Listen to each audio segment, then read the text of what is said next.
मध्ये स्वागत। Top 9 news बघूया। सुरुवातीला निदा खानला अटक झाली आणि त्या संदर्भातले आरोप प्रत्यारोप बघूयात। निदा खानला लपवण्यात एमआयएम नगरसेवकाचा हात, धर्मांतरण रॅकेटमध्ये अजून कोणी सहभागी आहे का, हे सर्व तपासलं जाणार। मुख्यमंत्री फडणवीसांची माहिती। खान यांना लपवून ठेवण्यामध्ये एमआयएमचे नगरसेवक यांचा हात होता। त्यांच्या पाठीमागे कोण कोण होतं हे देखील शोधून काढलं जाईल। नाशिक टीसीएस धर्मांतर प्रकरणातील आरोपी निदा खानला अटक। छत्रपती संभाजीनगरातील राहत्या घरातनं बेड्या ठोकल्या। निदा खानचा अटकपूर्व जामीन कोर्टानं फेटाळल्यानंतर पोलिसांची कारवाई। दरम्यान निदा खानला सोमवारपर्यंत पोलीस कोठडी। निदा खानला सोमवारपर्यंत पोलीस कोठडी। नाशिक पोलीस आणि छत्रपती संभाजीनगर पोलिसांची कारवाई। निदा खान गरोदर असल्यामुळे दररोज 2 वेळा तिच्या आईला भेटण्याची परवानगी। सरकारी वकील अजय मिसर यांची माहिती। निदा खानला लपवल्याप्रकरणी एमआयएम नगरसेवक मतीन पटेलसह आरोपी। नाशिक पोलिसांकडून मतीन पटेल विरोधात गुन्हा दाखल, मोबाईल देखील जप्त। तर निदा खान फरार होण्यामागे इम्तियाज जलील यांचा हात, यामागे मोठं षडयंत्र। जलील यांनाही सह आरोपी करून चौकशी व्हावी, मंत्री संजय शिरसाट आणि गोपीचंद पडळकर यांचा आरोप। मध्ये निदा खान सापडणं म्हणजे याच्या पाठीमागे मोठं षडयंत्र असण्याची शक्यता आहे। पोलीस आणि इम्तियाज जलील आणि त्यांचे जे नगरसेवक एमआयएमचे आहेत त्यांची चौकशी करून त्यांना या गुन्ह्यामध्ये आरोपी करावं अशी आमची मागणी। आरोप सिद्ध होईपर्यंत कुणीही दोषी होत नाही। निदा खानकडे हायकोर्ट आणि सुप्रीम कोर्टाचा पर्याय आहे। चूक नसल्यास एमआयएम निदा खानला मदत करणार। इम्तियाज जलील यांच्याकडून भूमिका स्पष्ट। हे कायद्याचा नियम आहे, म्हणजे माझ्यावर कोणीतरी आरोप केला तर मी दोषी हे नाही होतो की क्रिमिनल नाही होतो। अशा प्रकारचे आरोप होतात। हे सगळे मोहरे आहेत, यामागचे मास्टरमाइंड कोण आहेत याचा तपास झाला पाहिजे। यामागे मोठं नेटवर्क कार्यरत असल्याचा मंत्री संजय शिरसाट यांचा आरोप। इम्तियाज जलीलचं नाव घेण्यामागचं कारण असं होतं की यांनी यापूर्वी तिची पाठराखण केली होती।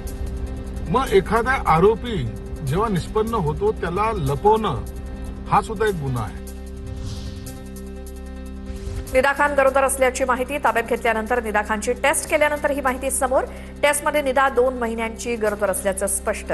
दरम्यान पोलिसांकडून निदा खानबाबत विशेष काळजीही घेतली जाते।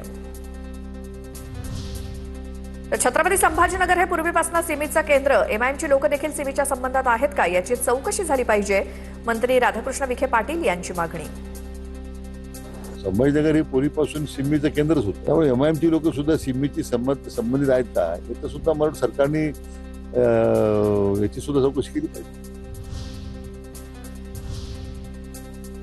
आणि यानंतर आता सत्ता स्थापनेच्या हालचाली नुकत्याच निकाल लागलेल्या राज्यांमध्ये सुरू आहे, त्या संदर्भातल्या टॉप 9 न्यूज बघूयात। सुवेंदू अधिकारी पश्चिम बंगालचे मुख्यमंत्री बनणार। अमित शहांच्या उपस्थितीत भाजप विधिमंडळ दलाची बैठक संपन्न। सुवेंदू अधिकारींची भाजपच्या विधिमंडळ नेतेपदी निवड, अमित शहा यांची घोषणा। पश्चिम बंगाल सरकारचा उद्या शपथविधी। ब्रिगेड परेड ग्राउंडवरती सोहळा रंगणार। पंतप्रधान नरेंद्र मोदी आणि अमित शहांसह अनेक दिग्गज नेते उपस्थित राहणार। पश्चिम बंगालमध्ये बिहार आणि महाराष्ट्र पॅटर्नची शक्यता। मुख्यमंत्री आणि 2 उपमुख्यमंत्री केले जाण्याची चर्चा। नव्या सरकारमध्ये 26 ते 27 मंत्री शपथ घेऊ शकतात। उद्या शपथविधी होणार। मुख्यमंत्री देवेंद्र फडणवीस उद्या बंगालच्या दौऱ्यावर। उद्या पश्चिम बंगाल सरकारचा शपथविधी सोहळा सकाळी 11 वाजता कोलकाताच्या ब्रिगेड परेड ग्राउंडवरती शपथविधी। पश्चिम बंगालच्या मुख्यमंत्र्यांच्या शपथविधीसाठी उपस्थित राहणार। एनडीए शासित प्रदेशातील सर्वच मुख्यमंत्र्यांना पश्चिम बंगालच्या शपथविधीसाठी निमंत्रण। तर तमिळनाडू विधानसभेत भाजपची तटस्थ भूमिका। विश्वासदर्शक ठरावादरम्यान भाजप कोणालाही मतदान करणार नसल्याचं स्पष्ट। सत्ता स्थापनेसाठी पुरेसं संख्याबळ असणं गरजेचं। बहुमत नसल्यामुळे विजय थलपतींच्या टीव्हीके पक्षाला सरकार स्थापनेचं निमंत्रण दिलेलं नाही। तमिळनाडूचे राज्यपाल राजेंद्र आर्लेकर यांची प्रतिक्रिया। अभिनेता थलपती विजय याचा तमिळनाडूचे मुख्यमंत्री होण्याचा मार्ग जवळपास मोकळा। काँग्रेसनंतर व्हीसीके, सीपीआय आणि सीपीएम यांसारख्या लहान पक्षांनी टीव्हीकेला सत्ता स्थापनेसाठी पाठिंबा दिला। दरम्यान टीव्हीकेचे प्रमुख विजय यांनी सलग 3ऱ्या दिवशी राज्यपाल राजेंद्र आर्लेकर यांची भेट मागितली। महाराष्ट्र प्रत्येक पाऊल जपून टाकतो। टीव्हीके नावाच्या पक्षाला काही विचारधारा आहे का, संजय राऊतांची टीका।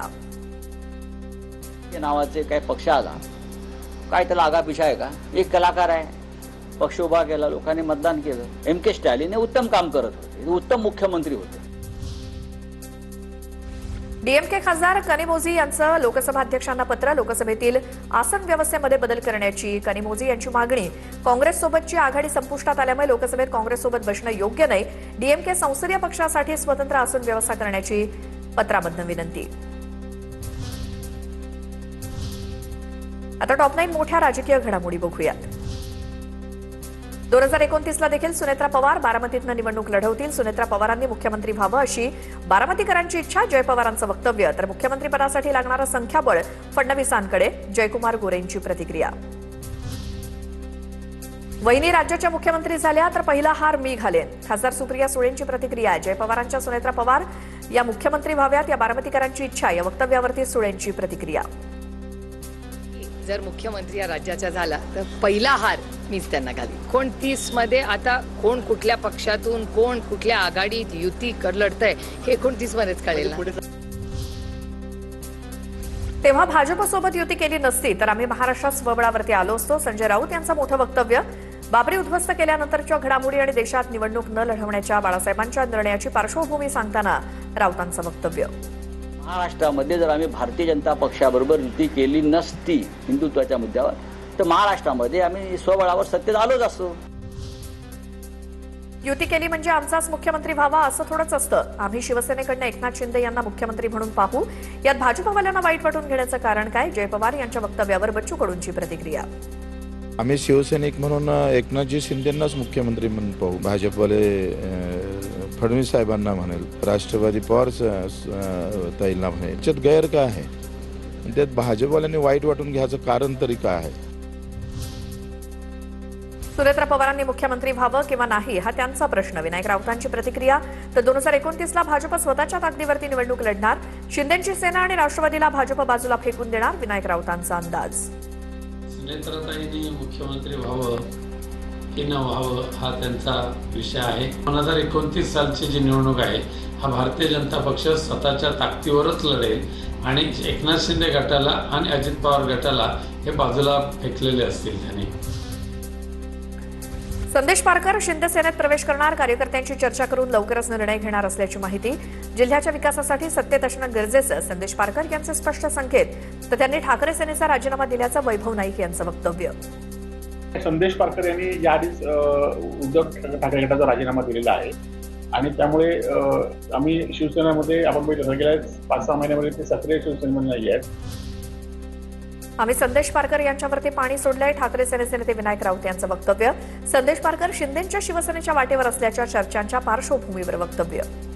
कणकवली नगरपालिकेच्या निवडणुकीपासून त्यांची वाटचाल तिकडे चालूच होती. आम्ही त्यांच्यावर पाणी सोडलेलं आहे. पालकमंत्री गणेश नाईक यांच्या जनता दरबाराला उशीर झाल्यामुळे उपस्थित नागरिकांमध्ये तीव्र नाराजी. जनता दरबार दुपारी 12 वाजता सुरू होणार होता, मात्र जनता दरबार सुरू न झाल्यामुळे नागरिक संतापले. स्वर्गीय बाळासाहेब ठाकरेंचं विशेष टपाल जारी होणार. माजी खासदार राहुल शेवाळे यांच्या मागणीची केंद्राकडनं दखल. बाळासाहेबांच्या जन्मशताब्दी वर्षानिमित्तानं विशेष टपाल तिकिटाची त्यांनी मागणी केली होती. यानंतर टॉप 9 राजकीय घडामोडी बघूयात. मुख्यमंत्री देवेंद्र फडणवीसांच्या अध्यक्षतेखाली राज्य मंत्रिमंडळाची बैठक संपन्न. बैठकीत प्रशासन गतिमान करण्याच्या दृष्टीनं काही महत्त्वाचे निर्णय. प्रत्येक जिल्ह्यात बायोगॅस प्रकल्प. या वर्षासाठी 500 कोटींची तरतूद.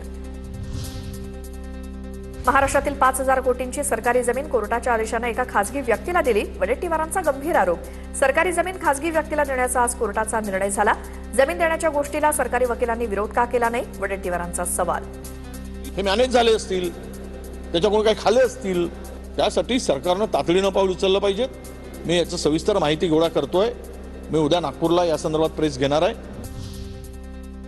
शरद पवार साताऱ्यातील शासकीय विश्रामगृहात दाखल. फुलांची उधळण करत कार्यकर्त्यांकडून शरद पवारांचं स्वागत करण्यात आलं.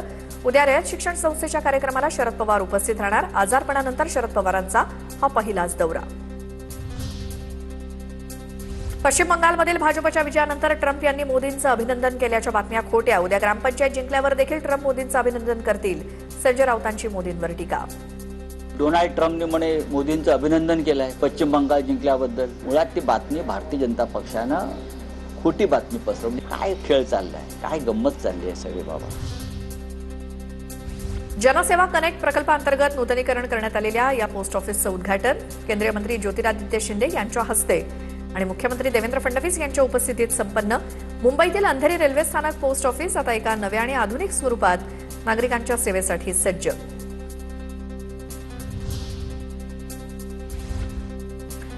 बाळासाहेब ठाकरेंचे विशेष टपाल तिकीट जारी होणार. खासदार राहुल शेवाळ्यांच्या मागणीची केंद्राकडे दखल. बाळासाहेबांच्या जन्मशताब्दी वर्षानिमित्तानं विशेष टपाल तिकिटाची मागणी केली होती. अखिलेश यादव यांच्या ट्विटनं इंडिया आघाडीत बिघाडीची चिन्ह आम्ही अशा प्रकारे लोक नाहीत जे कठीण काळामध्ये तुम्हाला सोडून जाऊ. नाव न घेता काँग्रेसवरती टीका. ममता बॅनर्जी आणि एम के स्टॅलिन यांचा फोटो ट्विट. तामिळनाडूमध्ये डीएमकेची साथ सोडल्यामुळे आघाडीतील नेत्यांकडून काँग्रेसवरती टीका. केडीएमसीमधील 20 उमेदवारांच्या बिनविरोध विजयाला आव्हान. उमेदवारांसह राज्य निवडणूक आयोगाला कल्याण दिवाणी न्यायालयाची नोटीस. काँग्रेसचे स्थानिक पदाधिकारी प्रकाश पगारे यांची याचिका. तर मतदार आणि नोटाच्या अधिकारावरती गदा आल्याचा दावा. 8 जूनला पुढची सुनावणी. अंबरनाथ पालिकेतील गटनिकाल अखेर शिवसेनेच्या बाजूनं. शिवसैनिकांकडनं छत्रपती शिवाजी महाराज चौकामध्ये जोरदार जल्लोष. सत्यमेव जयते अशी प्रतिक्रिया गटनेते रवी करंजुले यांनी दिली. तसंच सर्वांना सोबत घेऊन शहराच्या विकासासाठी काम करणार. उपनगराध्यक्ष सदाशिव पाटलांची प्रतिक्रिया.